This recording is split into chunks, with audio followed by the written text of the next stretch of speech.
Hello! In this video I will show you how to enable Google Assistant to work on lock screen on HMD Fusion. So you have to start by opening your Google application, then click on your avatar and now go to Settings. Now click on Google Assistant and click on Hey Google and Voice Match. Then click here to enable Hey Google and now click on More and I agree, then click More and I agree again and then click on Next.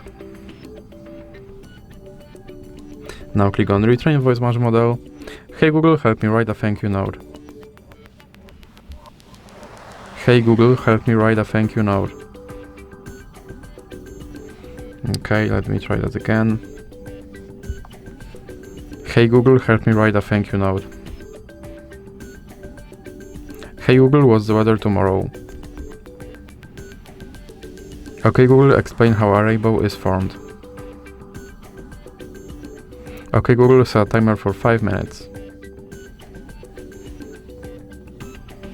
Now click Next. Then you can go back and click on Lock Screen. Now click Yes, I'm in and make sure that this first option stays on. And now let's check if my Google Assistant will work on lock screen. Okay Google. And as you can see, my Google Assistant works on lock screen. So that's it for this video. If you liked it, please remember to leave a like and subscribe.